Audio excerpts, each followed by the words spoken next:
about to get wild. Let it go.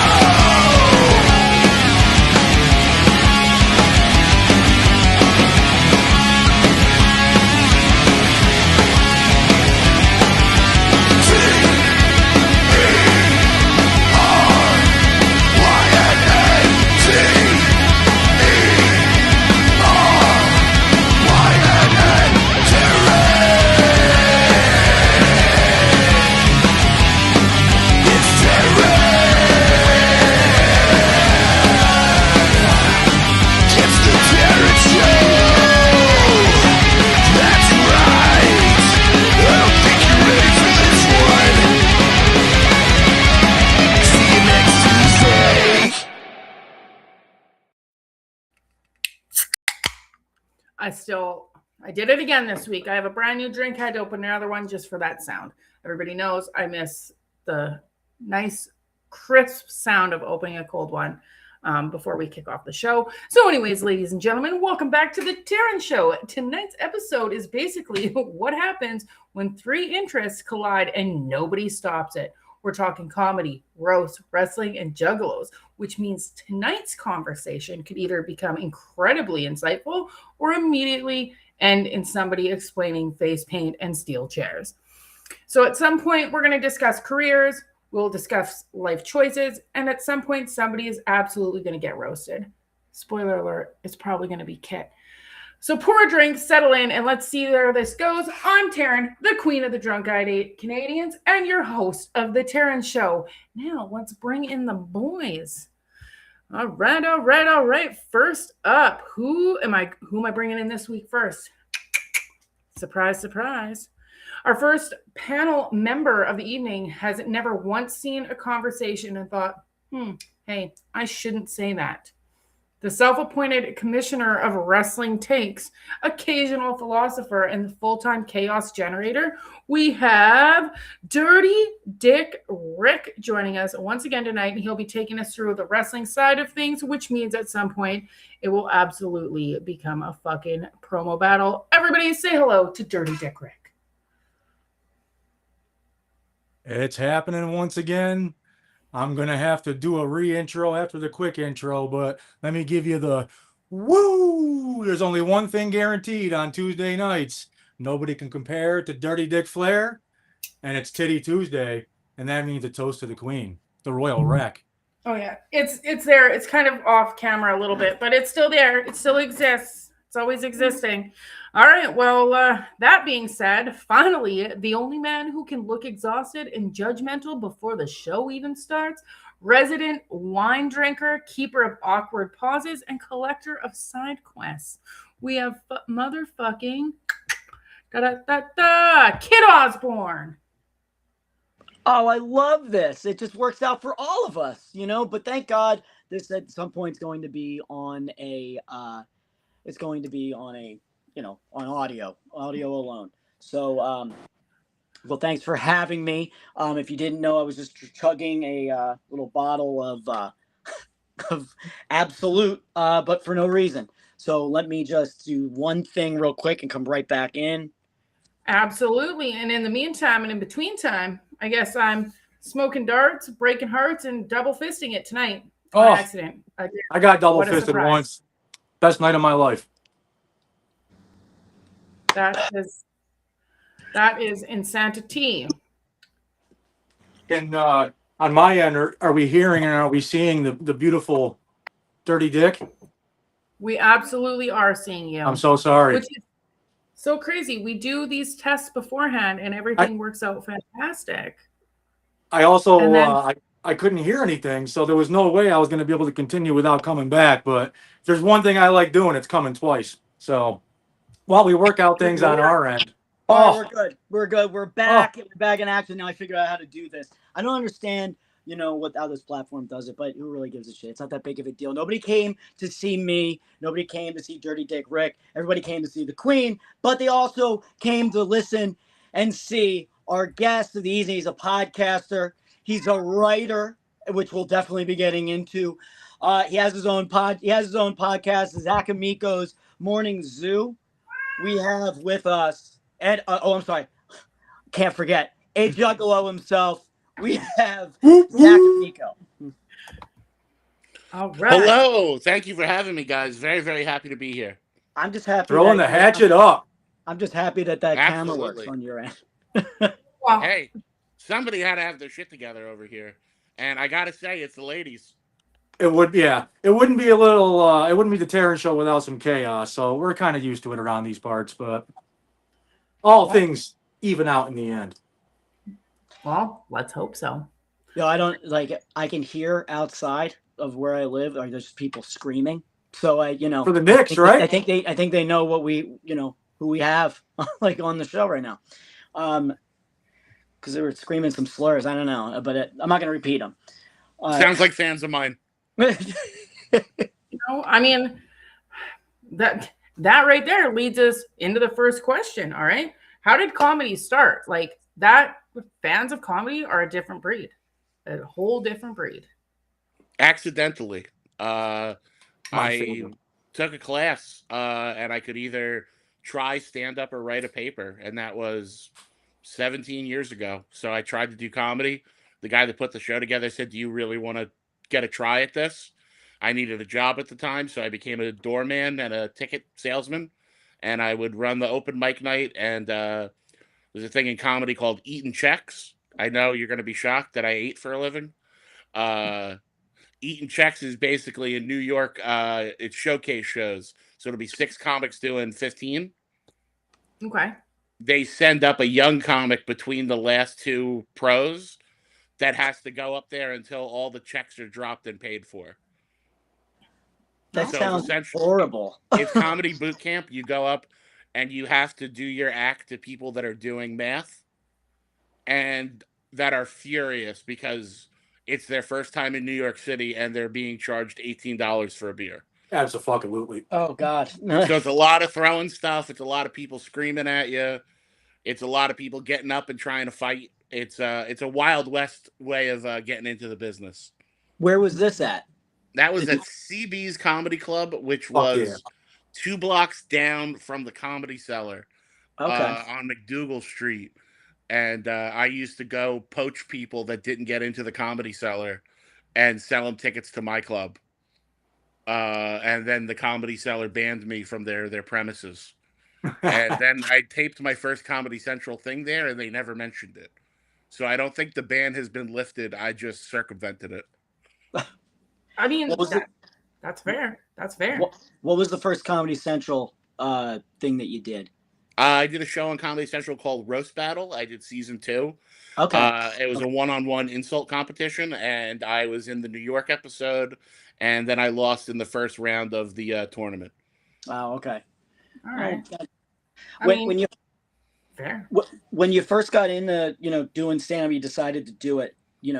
Explain I think it is probably the scariest thing to do on the planet, and it's scarier than falling off a scaffold, in my opinion. Is being in a room with people who have no idea who you are, and then try to make them laugh, especially in your case, pissed off people, or in a room full of people who are pissed off. Yeah, but I think it's a risk reward type situation.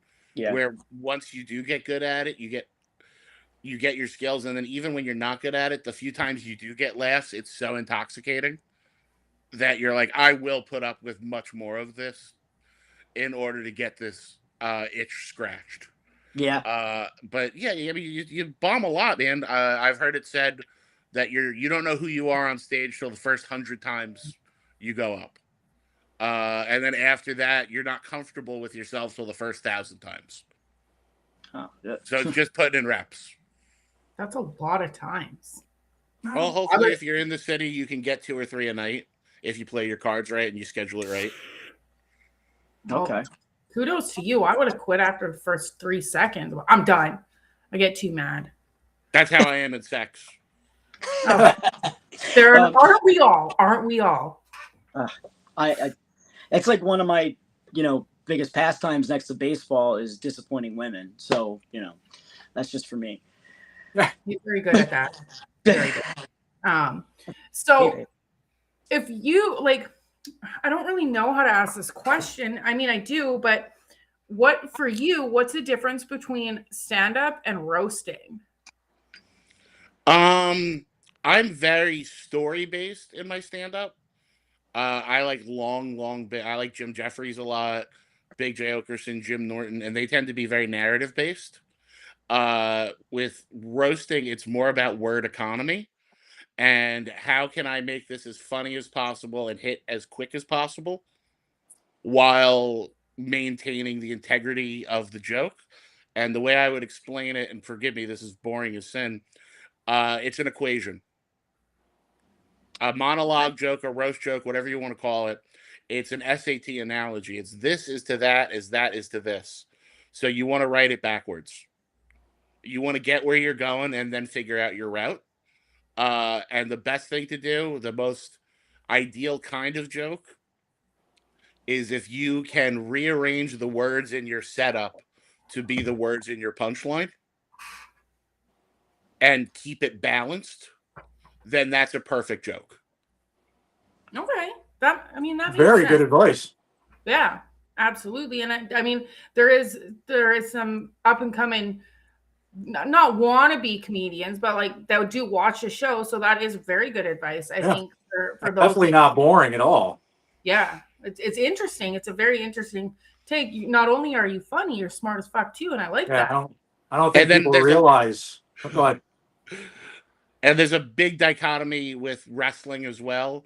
A lot of the same ways Kit will tell a story. There is a similar technique in comedy. So I've heard in wrestling, expectation, divertation.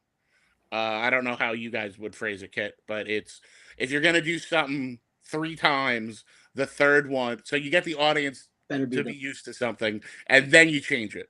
So for in comedy, that's called rule of threes, where this is the thing, this is the second thing, and the punchline is the third thing. So I did this, and then the dog came or whatever. You know what I mean? Like the third thing is what puts it on its head.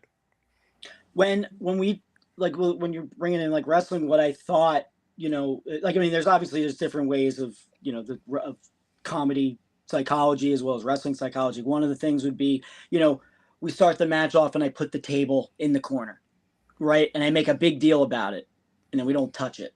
We don't touch it until the very end because that's all maybe they get to the point where they forget about it. Whereas like you lay out something like and there was your dog judging you or something like that. I don't know why I thought of that, but there's your dog judging you. Then you go in this entire circle of a story, and then when it finally gets to the end, and then you're just like, and then it goes right back to the dog. In comedy, that would be called a callback. Okay. But in wrestling, exactly. And then there's also a movie theory called Chekhov's gun, which means if you show a gun in the first act of a movie, somebody has to shoot it by the third act. Yeah. Because now you set up that there's a gun. So that is a similar in wrestling, in comedy. If you set up where you're going in the first third, they're not satisfied if you don't if you saw unless it was like a heel, like getting a roll up or something. If you saw somebody set up a ladder bridge and then they never touch it, it would be a little disappointing. But if you wait long enough that they forgot it's there, now the guy's on the top rope gets pushed off and bumps through the bridge that you forgot was set up 10 minutes ago, that would be a callback. Let me ask you, what do you think? Like, there are comedians, and of course I'm like drawing a blank on which ones I'm thinking of. Maybe Gallagher would be one of them, because I'm not a big fan of Gallagher, but like ones that leave the crowd hanging in a disappointing way, almost on purpose. They're like a heel of comedy. Trying to think who it was. He had passed away. I remember him doing voice, he did a shot with Are You Afraid of the Dark once as like a radio host, and I just can't fucking think of his name, but he has a pretty distinct voice. That Gilbert Gottfried. Gilbert Gottfried, yeah. That's my favorite comedian of all time. Oh, all right. There's nobody better than Gilbert Gottfried in my eyes. Like I would watch a stand-up where he would just go in to like his final piece, and then he would just like All right, see ya. You know, and then that's it. And you're just like, this motherfucker. Well, he would usually end his sets with the aristocrats joke. That was his famous man. his famous go home. But I won't allow any naysaying on old Gilbert. I didn't So say Gilbert was the man. Gilbert was the man. He was really cool. He was very nice. Hearing him talk in his real voice was always a trip. What a fucking difference. What a difference. But he was really nice. He always brought his wife around. When you talk a heel comic, the one I would bring up, have you ever heard of Neil Hamburger? Mm-mm. He's done stuff with Tom Green and Tim and Eric and Tenacious D. He is a character, but I know in real life he owns a famous punk label. But he has this comic character called Neil Hamburger, and he's supposed to be a bad Catskills era comic. So he wears the suit with the fluffy lapel. He's got a big comb over with giant Coke bottle glasses, and he comes on stage with, like, imagine 7 whiskeys like tucked into his arm, and all he does is street jokes. Like, did you ever hear this one? You know, what's the difference? And he mostly tours with bands opening with the idea of he goes long. And I saw him open for Tenacious D, and I thought he was going to start a riot. Because he just went on, like, for just... Dude, it was... On purpose. My friend's girlfriend cried. And said, I just hate him so much. And I've never been in love with a set more. Like, that's awesome. Making people 3 different times he fake introduced Tenacious D. So he'd be like, ladies and gentlemen, I know you've been waiting for him. Put your hands together for Tenacious D's road crew. And then, like, the road crew would walk by. Or, ladies and gentlemen, enough is enough. I'm done screwing with you. I hope you had your fun. Get your money's worth. Ladies and gentlemen, what you've been waiting for, 10 more jokes. And it was the funniest goddamn thing. I was in love immediately. And my thing I remember most is his closer was a one-liner joke that he made last like 12 minutes. Oh, I love right that. Before the holidays, and the joke was, "Why won't Courtney Love be having any cranberry sauce at Thanksgiving dinner?" But he said the setup 100 times. He made the whole crowd say cranberry sauce. Like, it was excruciating. And the punchline, he goes, "'Cause she'll be dead of a heroin overdose." And then funny? Just walked off. No good night. Walked off. And people were just so cock-teased and, like, blue-balled by the fact that he was so bad. He's got a special that I don't think he gets. He's playing, like, a Chinese restaurant to people that don't want to see comedy. Wow. Oh, it's so great. Fuck. But, like, that's shit like that stands out. At least it reminds me of, like, Andy Kaufman. Yeah, Andy Kaufman reading The Great Gatsby. Yeah, so fucking funny. Yep. Okay.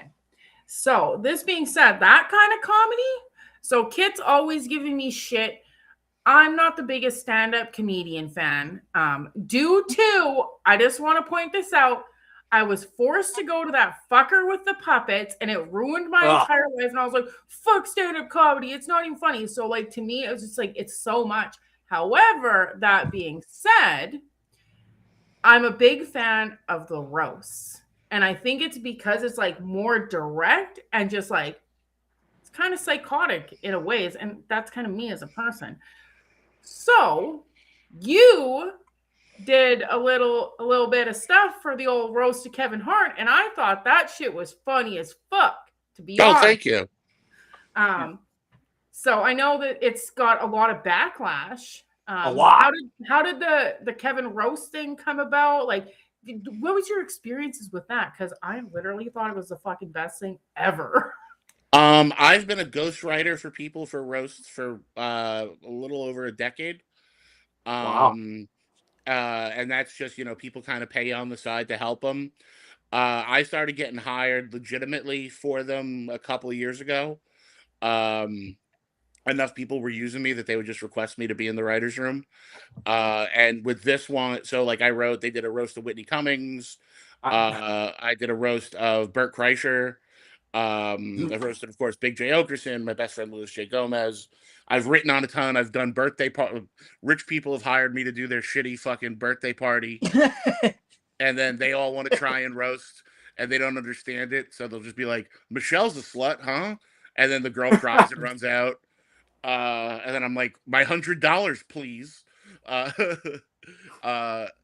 with this one specifically, Shane Gillis was the host, and Shane and I are boys. Shane's been a boy since day one.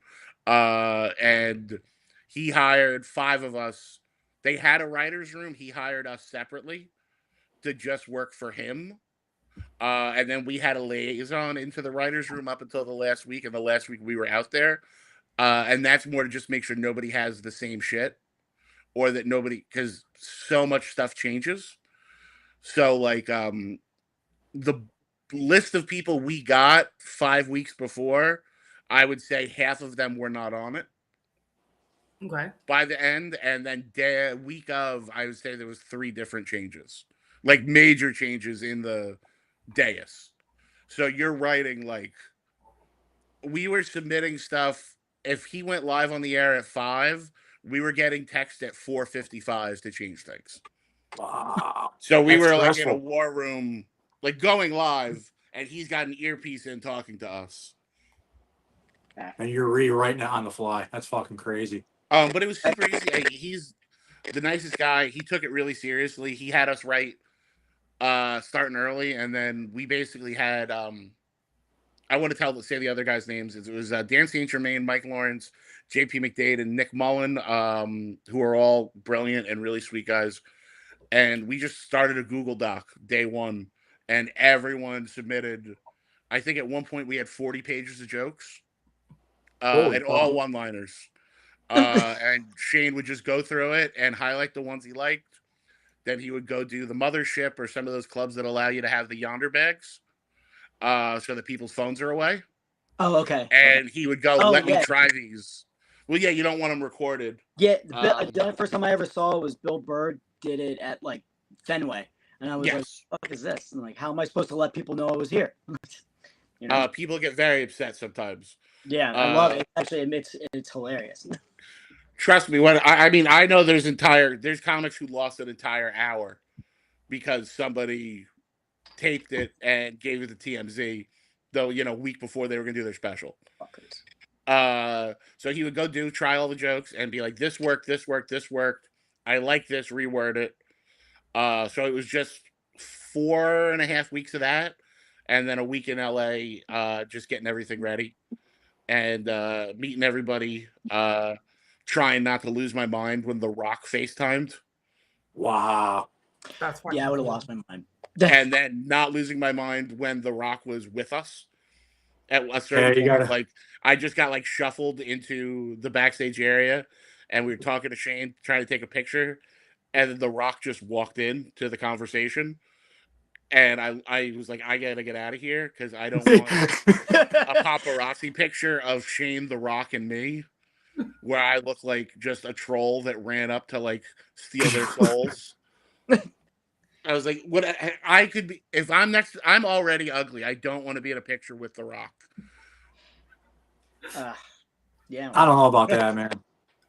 Beauty takes various forms. Not a single one of us want to be in a picture with The Rock, all right? I wouldn't mind it. All of us dirty. If I was drunk enough and it was dark enough, I'd smash it, bro. Especially standing like next to him, like where I'm just like, wow, that's the reason why I didn't get signed yet. Like duh. It's funny. We have friends that have the opposite problem. When they meet the old timers who lie about their height, they won't stand next to them in pictures. Yeah. And there's quite a few of them. Yeah. Pain. The way you just zeroed in on the camera with Kane, like, did you meet him and you were a little shocked how tall he wasn't, I guess? No, he's just a fucking right-wing grifter douchebag. Yeah. All right, well, fair enough. Fucking bitches and moans about it, for him to fucking condemn that JCW has a wrestler named Cocaine, and it's like, motherfucker. Oh yeah, I saw the that. Guy who got his balls zapped after raping a corpse. Yeah. Exactly. Yeah. Let me. The one thing, just if you can do it quickly, is when you're doing that, like preparing for those roast, for example, how do you prepare it with an audience, and it's like Kevin's not there? Like, do you just form it in a way of a joke, or are you just like, hey, Kevin Hart? So there's a couple schools of thought of that. Mine is usually if it's a well done joke, everything they need to know is in the setup. Okay. So I'm giving you all the elements you need, even if you've never met the person. I'm giving you the elements of the joke in the setup. Second, most of the people in the dance are so famous, you can go, all right, this joke's about blah, blah, blah. You know them from this, and then you can test it. The other I know some people that do a lot of them will actually bring a cork board on stage or a PowerPoint and bring up a picture of the person. Wow. And go, this is this person, this is what you know them from, and then test the joke like that. But I mean, almost everybody on this was famous enough that he just had to say who they were. And then there was people I didn't know because I don't follow sports. But then that made it more fun because then it was just a new research job. And that shit gets people riled up easily. Like it's the same in wrestling. It's the go-to. You want to get people pissed off real quick, or you want to make them happy real quick. You either compliment or insult their home team. Simple. Yeah, and it was so fun. Like the fact that I don't know some of the people gives me a different outlet. Like sure. Draymond Green was on it, who I don't follow basketball. I wouldn't know. But the joke I got on was that his name sounds like he's a wealthy cartoon duck. And so to give you a little comedy insight, that is a combination of words that's funny. Oh, absolutely. So another comedy thing is consonants. You want to hit hard consonants. Duck. If there's a joke about an animal, you want to say duck because it's got the D and the hard K.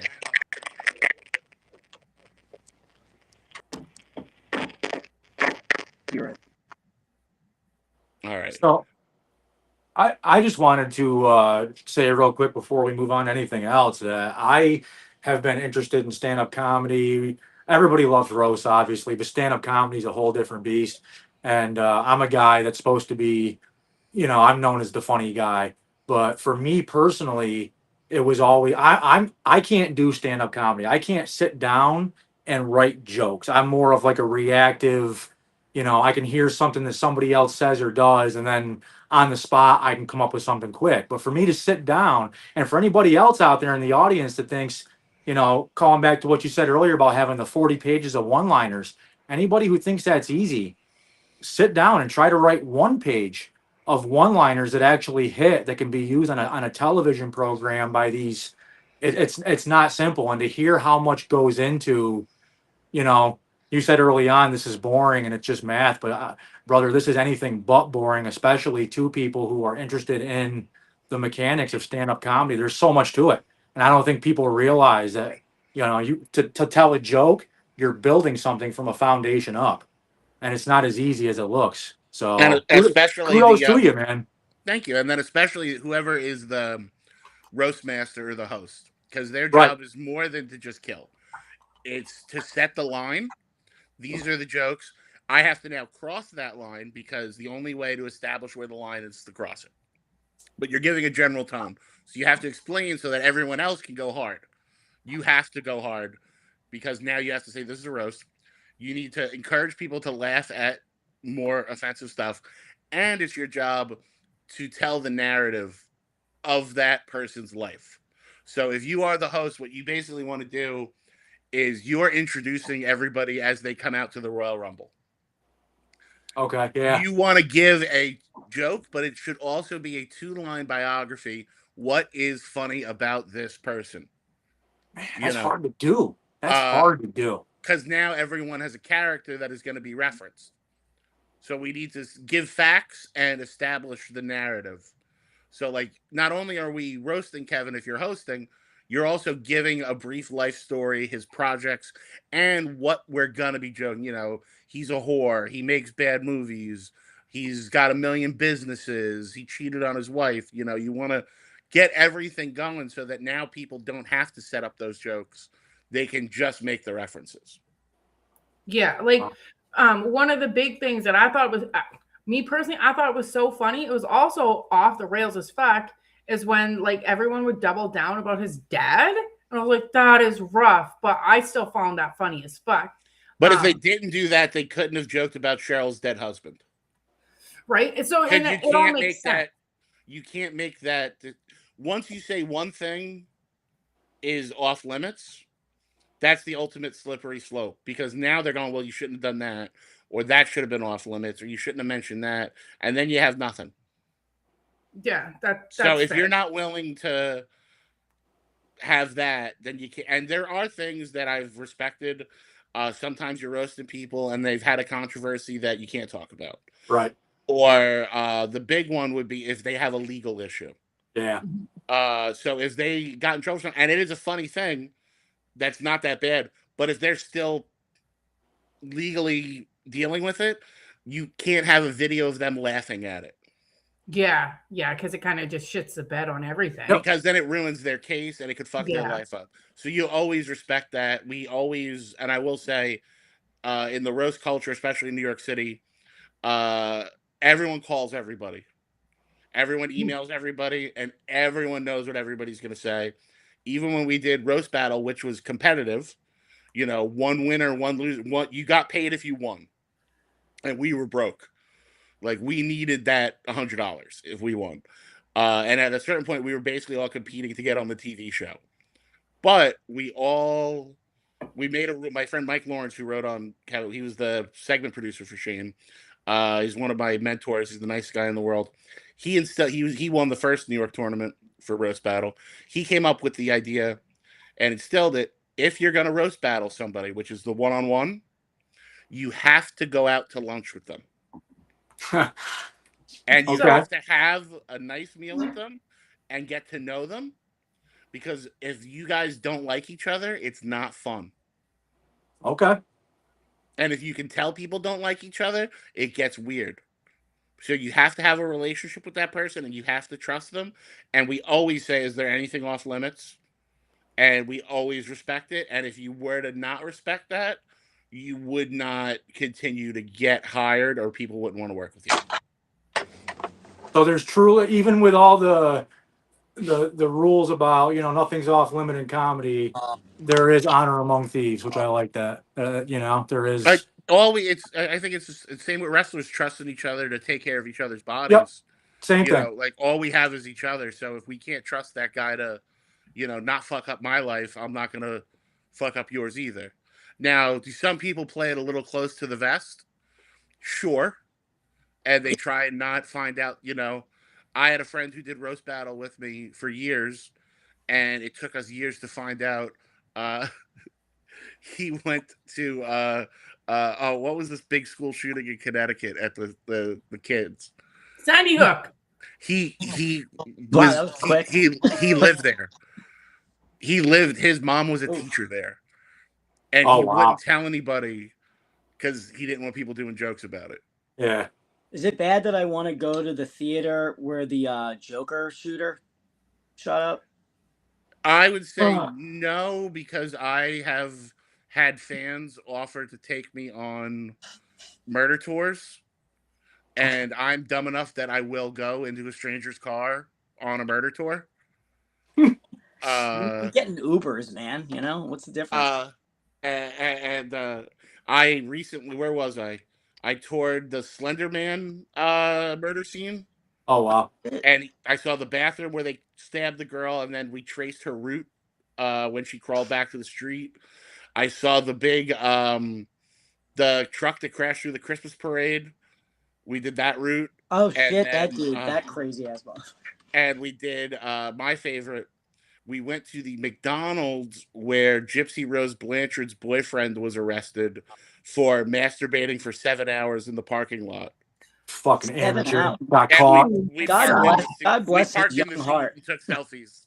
If you switch hands, you can keep going longer. That's what. Anyways. Okay. Yeah. So, anyways, next time I'm on the East Coast, Kit, can we link up with this fella here? Because this all sounds right up my alley. Well, I mean, you know, Zach goes. Well, first of all, Zach is a piece of shit to me on commentary, so I'll say that. I had just watched. I think I texted you. You didn't even fucking respond because you know, when an NYWC me versus Bam Sullivan, and I just like it right off the bat. I don't even think I went through the fucking curtain yet before he just ripped me to shreds, and I'm like, what's the fucking point? You know, like, but Right. but you know, with NFC, which by the way, I wanted to bring up, like, I found this picture from the first no ring I ever did. There it is. And then there's Shane, and I don't know if you know who the people are next to him. Yeah, that's Tommy Pope, and all the way on the right is Beezer, Brian Six. Okay. And it's me versus Joe Gacy, my first ever no ring match, and that was like in 2018. You know, I remember like this was. I remember DJ saying some choice word or whatever, and like the whole crowd just went like nuts about it. You know, it's something about it. I believe, was it whatever bar we are? I didn't know it was a gay bar. Yes. Yeah. I was tripping balls on mushrooms, and I saw DJ get hit with something, and then just fall out of my peripheral vision. Good. And I went, and then I think it was Cass was walking around holding his weapon in the air, and I went, oh, I bet he's doing that so he can blade. I wonder where he is. And then I looked down, and it was him blading, holding my ankle, bleeding all over my shoes. Oh, And I was tripping so hard, and I couldn't process it, so I just started screaming. And my friend's like, "What?" I'm like, "DJ High is bleeding all over me." all over me. Ruining your fucking shoes. Which is my second worst. The worst DJ Hyde thing I have is I did a show with him at the Mecca in Jersey, and I watched him eat an entire pizza before having a hardcore match.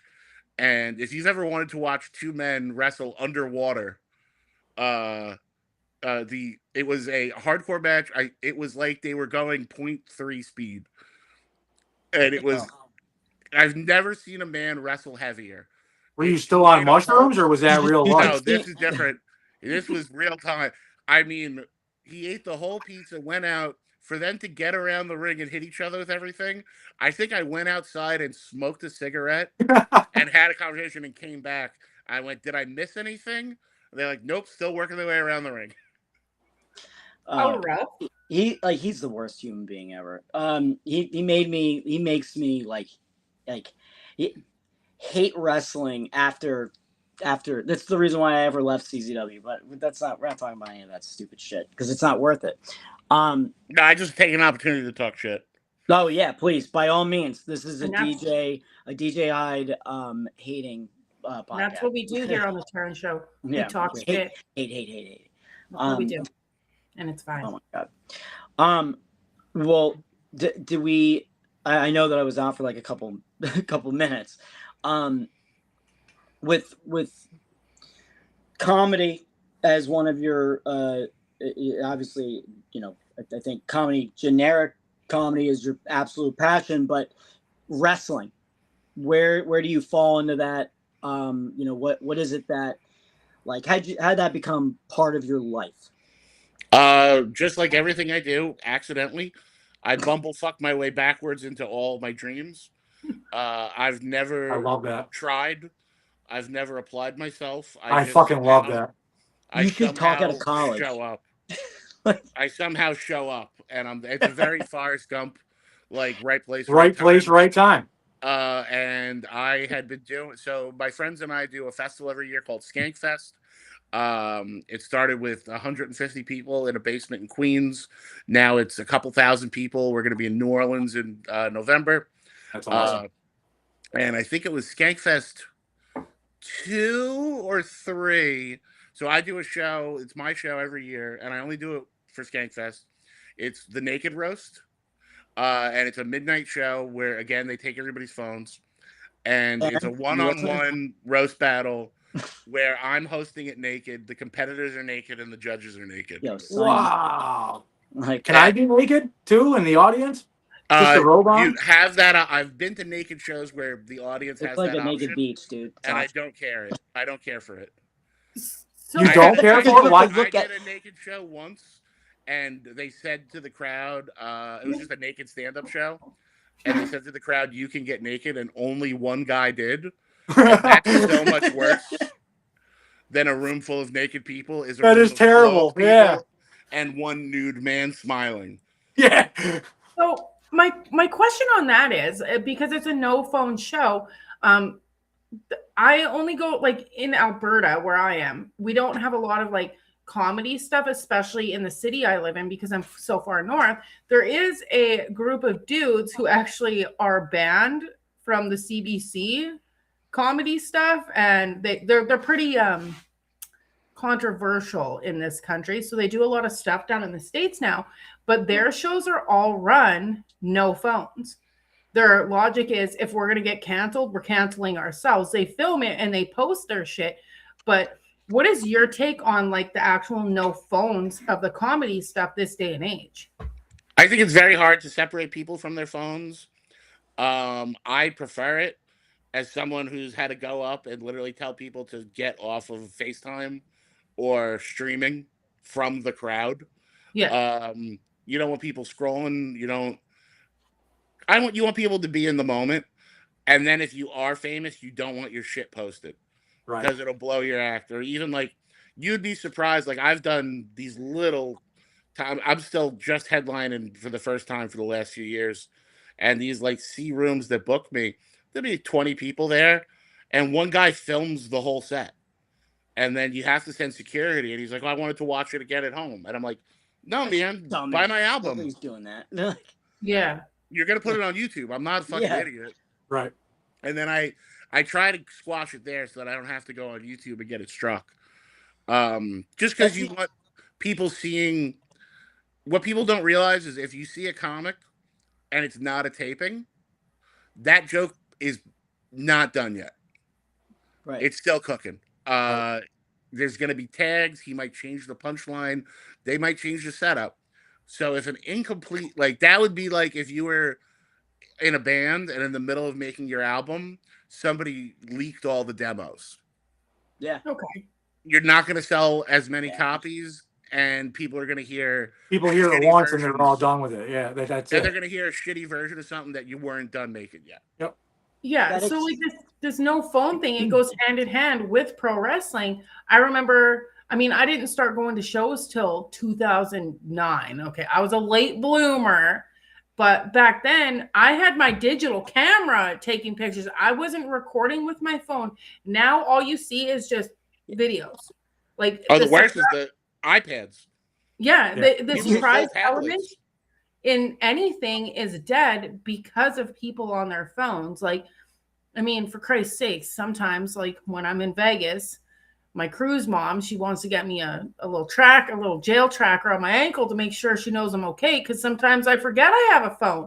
And that's like a lost art because everybody is so reliant on these to, hey, this is what I'm doing. Yep. And so it all goes hand in hand. I like the no phone aspect at the comedy shows. I think it's fucking great.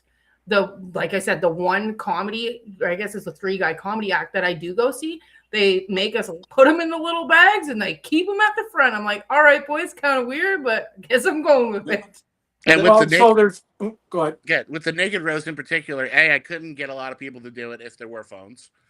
And the way I explain it, and Ari Shafir, another comic, usually introduces it, there's something very special about a show that will never leave that room. Yeah. This isn't filmed. We don't record the audio. There's no phones. There's no photos. Only we are experiencing, and I don't mean to suck my own dick and call what I do art, but we are experiencing art that this is this time only. Somebody might tell you a joke they heard there, but this is for us only, and this is a communal experience.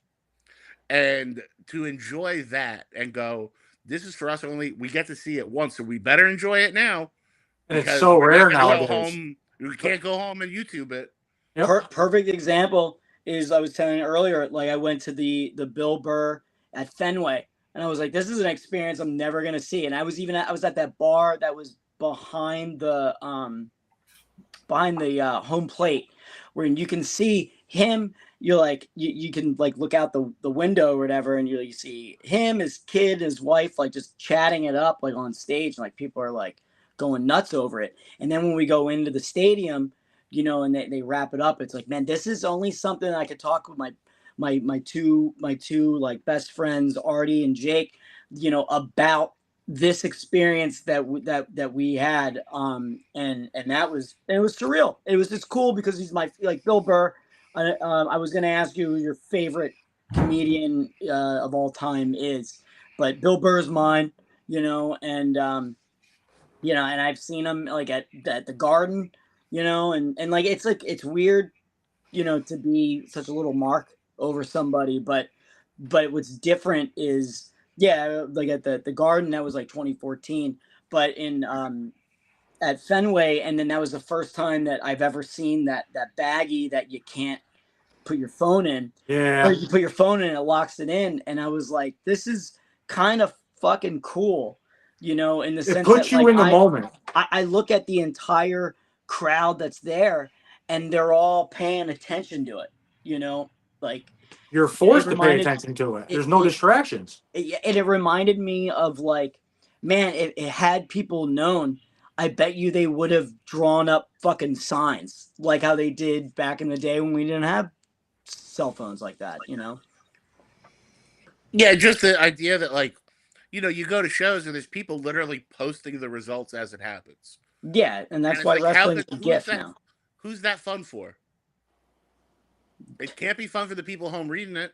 It can't be fun for you. We're not journalists. Like, just fucking pay the ticket. You're behind the guardrail for a fucking reason. And I include myself in that when I pay to go to shows. I'm behind this guardrail for a fucking reason. It is not for me to have the funniest chant. It is not for me to have the funniest reaction. Kid will tell you, at New Fear City, if any wrestler gets in my face, I throw my hands up and I go, please don't touch me. Because not everyone knows I'm in the business. So my idea for them is to respect them and get the fuck out of the way. Right. Yeah.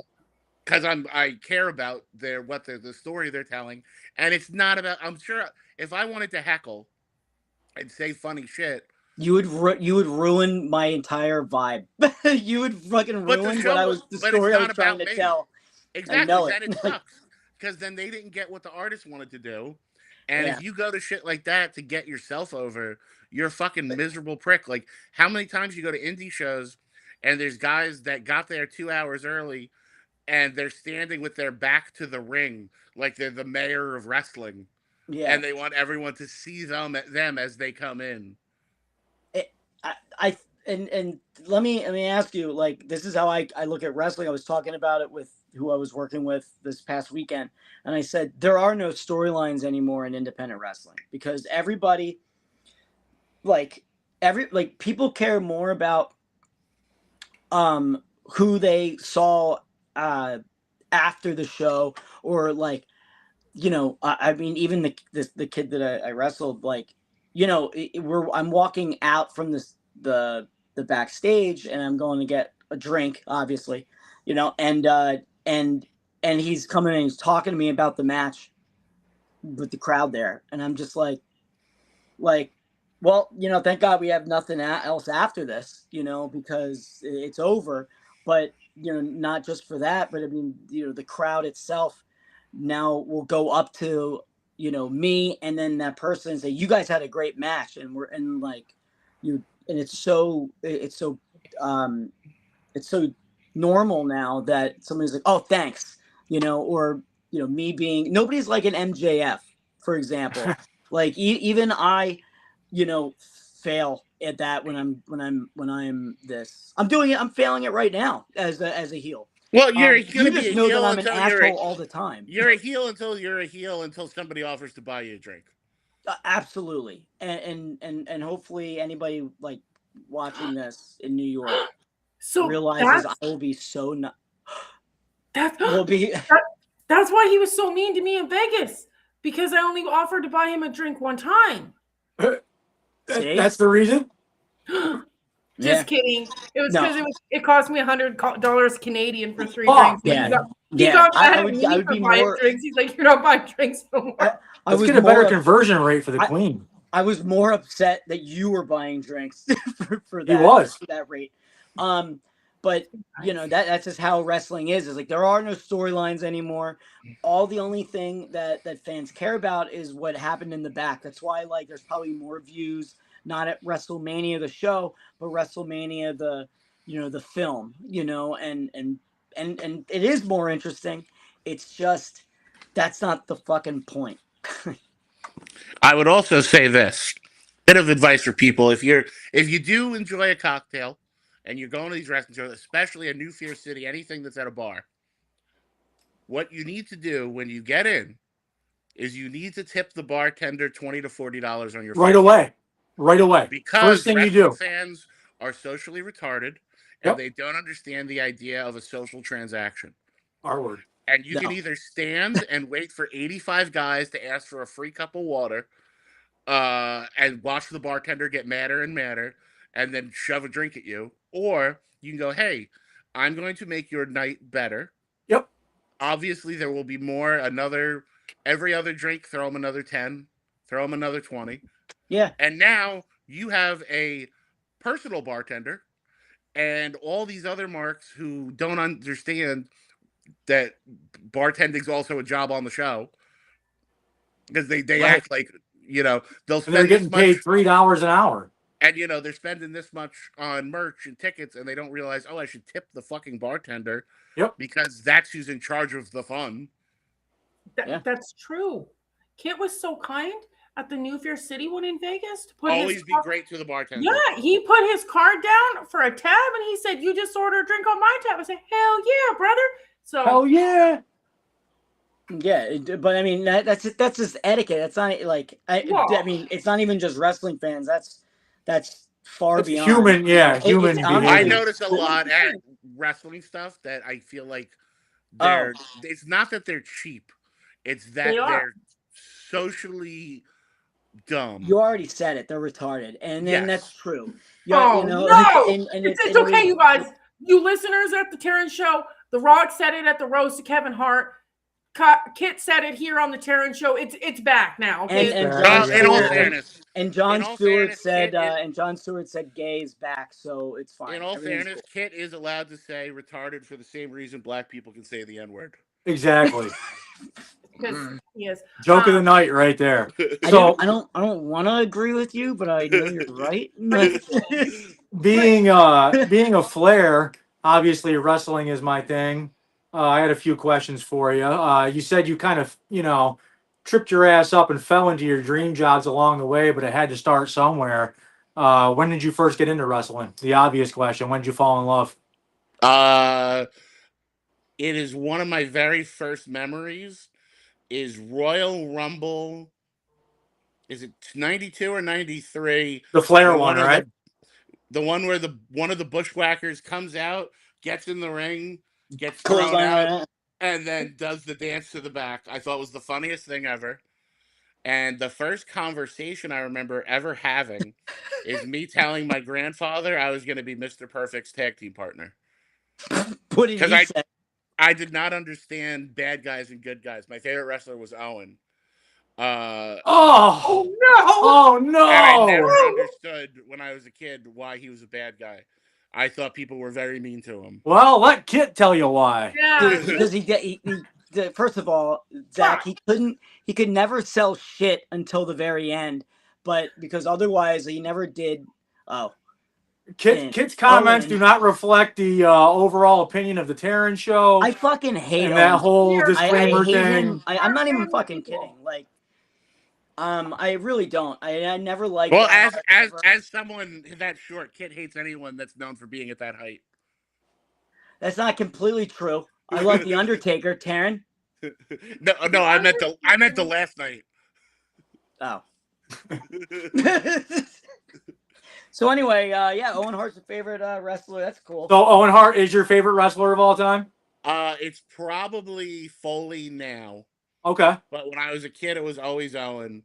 But yeah, I've always loved wrestling. And then, yeah, we did our festival. We had wrestling at it our second or third year. And that's because the year before, I don't know if I should call him his gimmick name or not, but he was lit in, what was the faction in Ring of Honor? The like ecstasy guys? Who the It's fuck? not a that's a dirty dick question. Yeah, It's I'm an so old, I'm a little it's like drunk right now. I need early Ring of Shady Honor C. faction. It was deranged, lit. They were like party guys. And one of those guys, his name is I think I Ash would know that. Samuels. He was a big comedy fan, and him and Corey Castle had come to Skankfest. Ah, Corey. Corey's like one of my good friends, man. And Ash and him came, and they had expressed to me, hey, because I had done a Sandman entrance for Naked Roast, where I split my head open and did the whole Sandman thing. That's fucking great. And I showed them my scar the next day that my head was still busted open. And they're like, do you want to come to, at the time it was called Capital Wrestling. So I went. In New York. Yeah. Yes. Yeah. That was, yeah. So I went to a couple of those shows, and then they were like, would you be interested in being like an on-screen authority figure?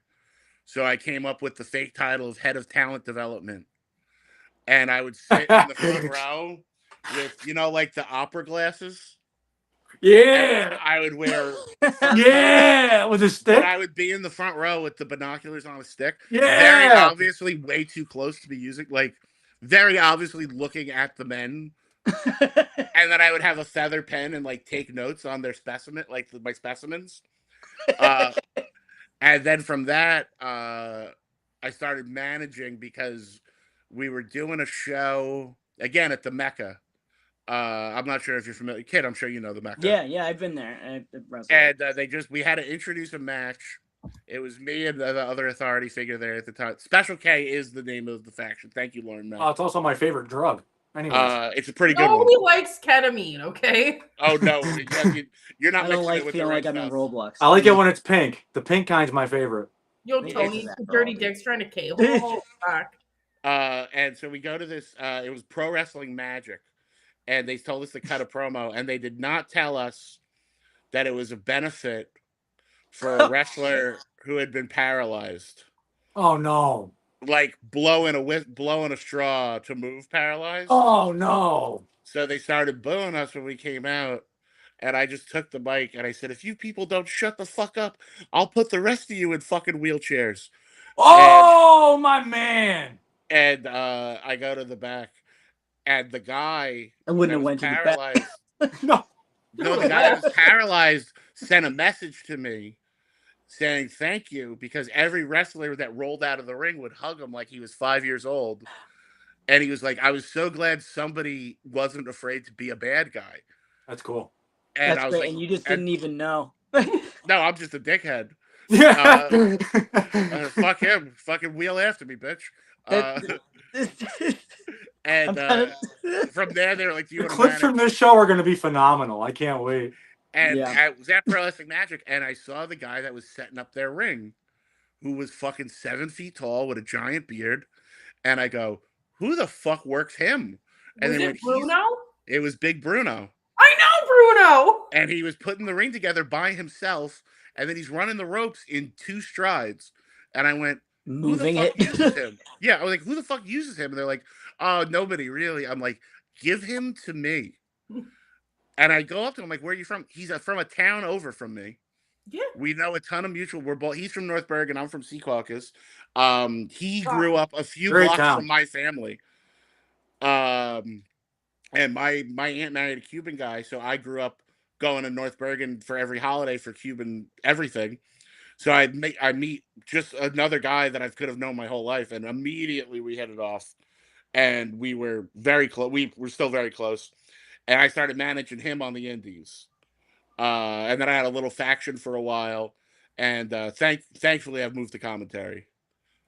So that actually, that's a great. I keep getting my ass kicked pretty bad. What? Tony, give me 2 seconds. Yeah, that is so wild, because Bruno is such a random person for people to know, but I do know Bruno. He's really good friends with my mama Jeanette in Jersey, And that's how I met Bruno a couple years ago. And he helped us out at what's that Nerd Burglar store where everyone's doing autographs and shit all the time?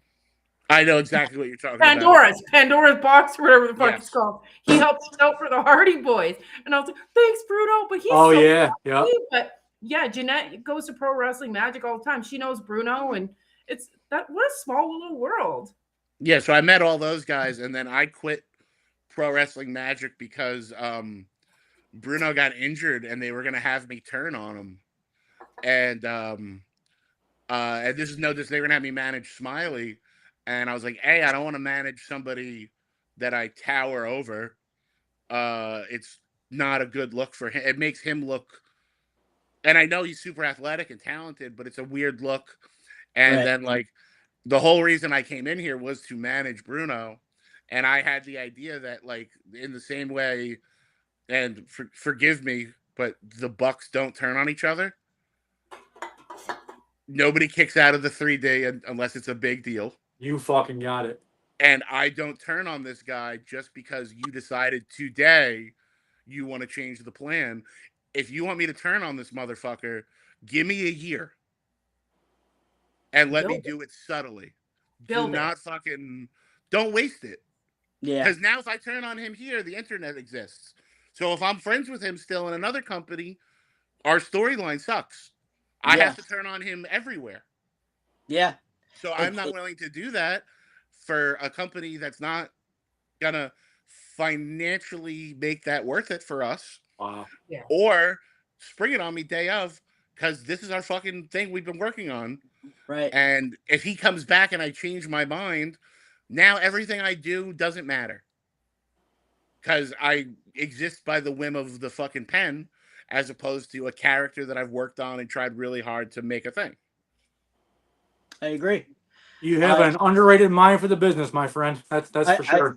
The first time, like what you're saying makes complete sense. And the first time I ever experienced that, and this is me as a fan, before I ever started training, Hollywood Necro. Because he would be Hollywood Necro. Hollywood Dylan Summers. Yeah, at CZW, the one that was Justin the wrestler, but then he was also signed to Ring of Honor, and he's Necro Butcher there. The same Crazy man one that we all know, and I'm like, how can he be Hollywood Necro when he's in Philly, and then when he's at Ring of Honor, he's just Necro Butcher. So Hollywood Dylan Summers, one of my favorite finishes ever, is the match where he the roll up in the bar brawl. You know what I'm talking about? Which one? There's a Hollywood Dylan Summers match in CZW where the guy's trying to get him to do his old shit again the whole time. Oh yeah. And finally, it was Danny. I think Danny Havoc was the one that was trying to get him to do that. And they put the two chairs together for the bar brawl spot, and he just rolled them up in the chair. Yeah, I love it. It's so funny. It was great. I mean, it was an awesome concept. However, we it was just during a time where, like, hey, we had, we didn't have like the cell phones necessarily, but you had the dirt sheets, like CZWfans.com or something like that, and it would be nothing like that. Those shitty forums. Yeah, the forums, and oh my god. And I think being a different person in different companies can work, like how Colt in JCW is Officer Colt Cabana, but that's one of the biggest heels of all time. But that's because that's its own world. Yeah, or like Chikara. Chikara was its own fucking world. Do your own thing, because what happens in this building, we can suspend belief. Yeah, it was like essentially the before the bags of with the cell phone, like Soldier Ant is Drew Gulak. Drew Gulak is now a heel imitating Nick Gage. It's great. So I wanted to ask, as we're cutting it close, is the JCW. How did you fall into that? What would you? Huh? That world. It's its own fucking bubble. It's its own bubble within a bubble. Again, you're gonna be shocked accidentally, Yeah. I've Holy always shit. been very entertained by ICP. I think their movie Big Money Hustlers is in my 10 favorite movies. I think Fuck yeah. it's one of the funniest movies ever. Ever. That chick with And the big titties, bro? oh yeah, Oh, big we titty hooked y'all. kitty? We hooked y'all up. We hooked y'all up, son. Show you right. Magic ninjas what? And so we were trying to get Violent J on one of the podcasts on my network, Gas Digital, and it just so happened it kept getting postponed. And then our producer, my friend G Mike, is a huge juggalo, and he showed up to the studio at 8 in the morning in the face paint. And then Violent J had a power outage and never FaceTimed in. And it became a clip of us cutting to our producer in the makeup, sad. So Jay saw it and was like, let me make it up to you guys. I'll do an episode. He FaceTimed us, loved it, came to New York a month later, and I hung out with him. We got to do Homie. I sang Homies with him. And immediately we hit it off. That's awesome. He came to Skankfest and did my podcast. We watched Wild Zero, the Japanese rockabilly zombie movie. And everyone accused me of getting him high and that I broke his sobriety. Not me. He was on pills anyway. Oh, anyway. Pat yourself on the back. From there, I got invited to do The Gathering, which I had been gunning for years. That's awesome. Terrible comedy crowd. Absolutely. It depends who you have there, I think. I've seen, like, Pauly Shore did not go over well, but, like, fucking I can't Dolomite. imagine why. You know, he stopped like 5 minutes in and took some bong rips and then just made his way out through the crowd. It was. They're excited. They want to see a famous person. They do, but they also want to. They want to smoke with them. They want to drink with. They don't want to hear a comedy set. They do not want to. It's essentially a babysitting job. It is. The only guy I saw do well at any of the gatherings was probably Charlie Murphy, which is why they brought him. Everyone says Charlie Murphy. Yeah. Yep. I know Bobcat did good. I heard Gilbert did very good as well. Yep. So I went and did, and of course it was a fucking nightmare. Just 40 minutes of fucking fighting with people. And then they had Stranglemania, and I was with my friend Big J Okerson, and I guess their other commentator didn't show up. And they said to Jay, will you do commentary on a couple matches? And he's like, yeah, but Zach loves wrestling. You should sit him down. And I just sat down and started calling matches with Violent J. And a few months later, I guess they had traded commentators. And he's like, hey, do you want to come do commentary with us? And I was like, yeah, I think that sounds fun. Let me pencil it in. How many weeks? He's like, we leave. It was like we were leaving in 3 days for a week and a half. And I was like, you know what? Fortune favors the bold. Let me fuck up my life. Let me go tape a shitload of pre-tapes and just fucking get on a plane and go. And since then, they've been using me, I'd say, every couple months. I did about a year straight with them. Now working under the tutelage of Mr. Russo. I'm glad. It never stops being weird, being in production meetings where Vince Russo is going over a script with me. He does very surreal, I'm sure. Does not care for my sense of humor. Oh, really? Because I'll interrupt him. Like he was telling us something. He's like, yeah, you too. His big thing is the hook.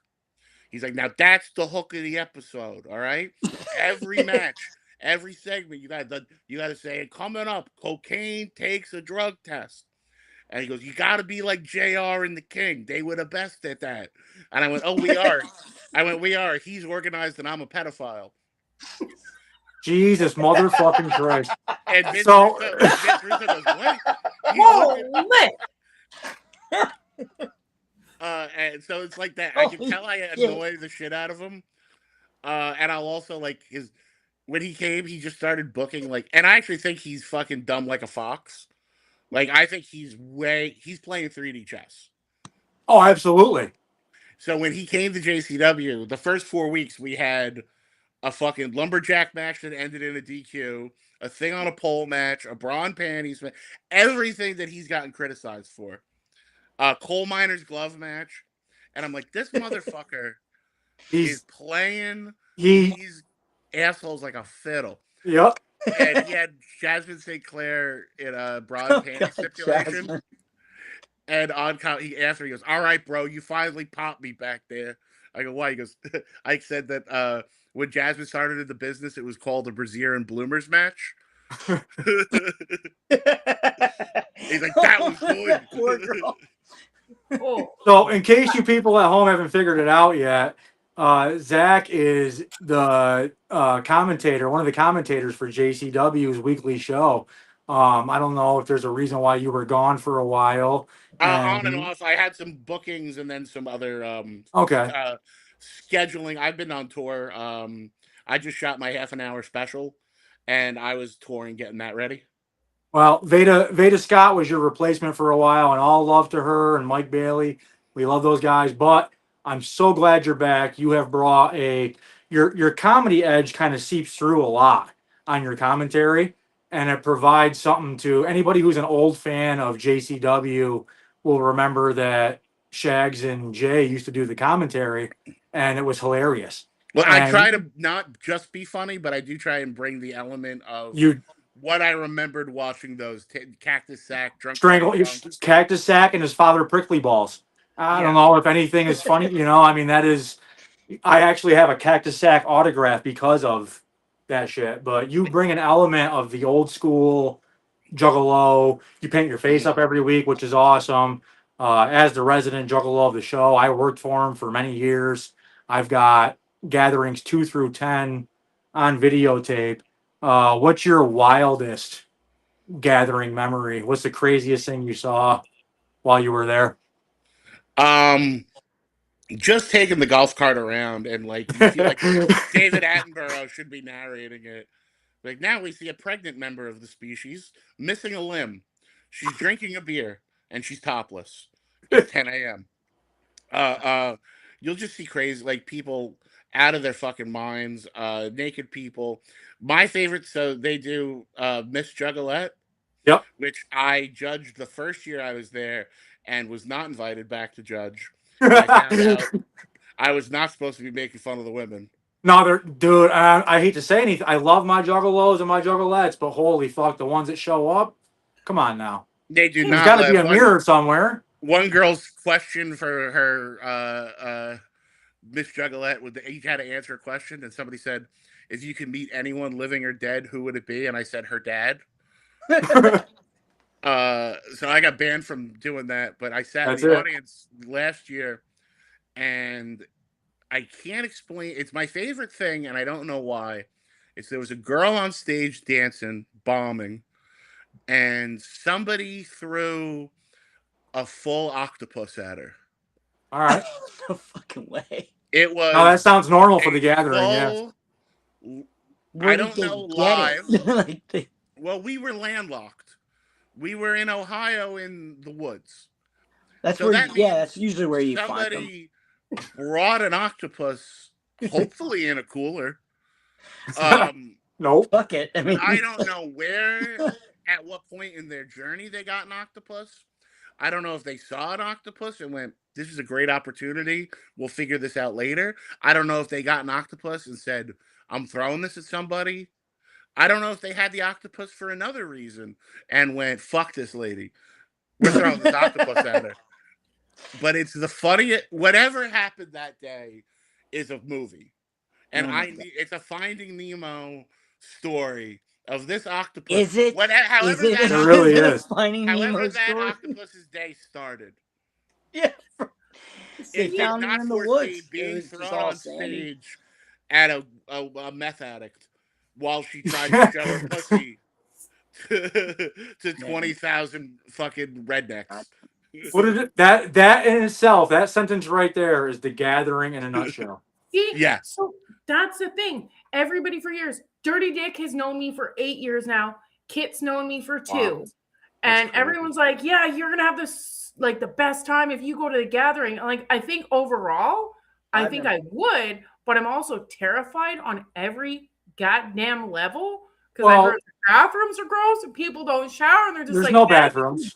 There's bathrooms, but there's porta potties, but I wouldn't advise. After day 1, they're no good. Yeah. Like, My question is there like VIP kind of like, can you buy VIP Juggalo tickets? You can bring like, you can get a VIP campsite and bring your RV with you. Yes, that would be advisable. Bring the RV. I personally have gotten a hotel for each one. That's what I used to do. I would get a hotel and make the drive. Got to have a shower, dude. I need a shower and I need to shit. The Faygo, like, imagine the Jericho cruise, Teryn, but with tons of face paint and Faygo. And then I would say, go if you are invited by an artist who has an RV and a golf cart. Yes. Yeah, that helps big time. The stages are like a mile away from each other. Yep. Okay. Because like I'm good. I love wild behavior like that. As Dirty Dick knows, like you find the wildest time, I'm like, fuck yeah, let's go. I love to people watch. I love to just like be involved. But like also I'm like, I would never pick up $1 off the ground. I already know what. Oh, that's new. I went to 10 straight gatherings, and the poop dollar is new. I know it caught traction because of social media, but prior to that, it was wild. Don't get me wrong. The craziest times I ever had were at ICP's gatherings. The last time I went on stage to do stand up at the gathering, somebody sprayed a super soaker in my mouth, and all I could think was, man, I hope that's piss. Best it would be the worst thing, or that would be the best thing that could possibly hit you. Best thing is that's piss. Yep. Teryn, you're the queen. Unless you have several guys with umbrellas, I advise you to maybe stay away from the Juggalo scene. You need protection as the queen. But guys like me and Zach, you'll find us in the woods at 3 a.m. with some fucking dirty juggalettes and. Yeah, but that's the thing. Everybody underestimates me. You'd find me in the woods, but like I would need like protectors or something. Like I love that. You would need a crew. You definitely, especially a girl like you would need a crew. You would be. People want to dress you up and paint you up. I would advise if you're gonna go with an artist that has the RV, so that you can kind of get out of the sun and get out of the crowd for a few hours. Breathe it in. You'll never appreciate a good poop in a shower more than you will at the gathering. Real girls don't poop, Tony. That's true. Dick, I mean, just saying. But yeah, like I love that wild behavior stuff, but it's hard for someone like me to like be indulged in it because everyone's like, oh, you're fucking this and this and this and that. I'm like, man, I just like to get fucked up with everyone and people watch. Like that's there's no laws, no rules. It's and there's a really fun game. There's a fun game you get to play when you see people get pulled out of the crowd, which is that makeup or are they dead? Yeah. Oh my god. There hasn't been too many deaths at the gathering. Not an exceptional amount, but right. There's usually like 1 or 2 overdoses every year. That one guy wandered off at Nelson Ledges, and there's a heart attack at every marathon. Well, yeah. That's that many people in a space, something's gonna happen. It's not a lot of the old school juggalos are in their 50s and 60s now. So I mean, you're talking about fucking, senior citizen jugs. It sounds really fun to me. Like it really does. We'll go one of these years. Once you get stateside, Teryn, I'll bring you. I got a lot of old connections in the juggalo world. We'll go to one. I'm getting a little old. If I were a younger man, I would definitely be able to do a day or two outside like that. But also with the wrestling doesn't start till midnight if you're lucky. Did you ever get a chance to do the 5 a.m. flashlight wrestling? No, I did not. But this year at Mania, I think we went on at 2:30 in the morning. That was back. I don't know why. You would think in the summertime, 5:30 would be fucking kind of light out by then. But man, everybody would show up fucking drunk and high. The only light you would have. Mm-hmm. And this was before cell phones were like, you don't get the flashlight you have now, and nobody really had one. So, it was 2003, 2004. Stop. Yeah, but it doesn't matter because at the end of the day, it's 5:30 in the morning, and you're in America. It's not going to be light out. You're not in northern Alberta, all right? That's true. The craziest thing I ever seen at 5:30 in the morning was Scott Hall and fucking what's to do with the coconut there? That died. That killed his wife. Jimmy Snuka. Him and Jimmy Snuka had a real life that was an apple. They got into a real fight, like fucking in front of everybody. It was wild as fuck. That's great. Terrible. Violent J trying to calm shit down. Oh my God. Speaking of calming shit down, we went over our hour again, as usual. So, Zach, where can everybody find you on the socials, or do you have any upcoming shows? Where can everyone find you? Great, let's make it easy. Follow me on Instagram at Zach is not funny. ZAC is not funny. Punchup.live/Zach Amico for all my dates. I am taking a break. I am going back on tour with my younger brother, who is a diss track rapper named Crack Amico. We just did 4 days on tour. We'll be going back out. My next booked date is July the 10th at the Punchline in Philadelphia. And I will be announcing more legs of the amazing Amico Brothers tour in the next few weeks. Expect the Chicago area, Ohio, Kentucky, Florida, and a few more legs coming up between now and November. Hell, I have one question, and it's about the roast, the Kevin Hart roast. What's your favorite thing that you wrote that was projected? Only because I've watched so many pundits read it and it makes me laugh. Nothing makes a joke funnier that you've written than having to watch somebody read it. Like, seriously. And there's a Black Israelite doctor named Dr. Umar who really did not care for the roast. And I got to watch him. I watched it 85 times, this clip of him reading one of my jokes. And he goes, then he says Kevin Hart came to this country on a slave ship in a bottle. And the fact that it's such a bad, like, again, remember I talked about consonants? Yeah. Slave ship in a bottle. It's such a loaded sentence in the funny word department. And to have to watch people get genuinely mad when we were just giggling like little girls, like over that line, it was so much fucking fun. That rules. And we're gonna find. I want to find the video of that guy reciting. Oh yeah, it's just Dr. Oh Umar. fuck yeah. Okay. Oh man, that's great. So there is a tradition. I don't do it every time, but I do it sometimes. I'm going to try and bring it back. I'm going to have to a little bit more mindful with the messes I make, because in a few weeks I won't be in this lovely dungeon of the podcast that everyone has known me for 5 years. So I gotta perfect my mess making abilities. So what I do is I shotgun. It's some sort of anomaly that I do, or anomaly. I don't know. Anomaly. Yeah. See, they work for me. They speak for me. They're my court gestures. They're trying to call you an animal. I am an animal. Don't you forget. You're an object, lady. Wait. Oh. Watch your mouth. What I do is I shotgun this, and it blows people's minds how quick I do it. It's really fucked up, to be honest. I still can't. I've seen it a million times, and I can never get over it. Wait till you see this shit. What I do is I crack it open, you count me down, and I shotgun. And that's pretty much that. He's never done this before. Say it slower. What the fuck up, Kit? You work for me. All right. So anyways, that's cracked open. So yeah, you can count me down from 10, 15, 48, 3, whatever you want. It doesn't really matter. 48 would be awesome. 1. Yeah. Go. Yeah, from 1. Yeah, Jesus Christ.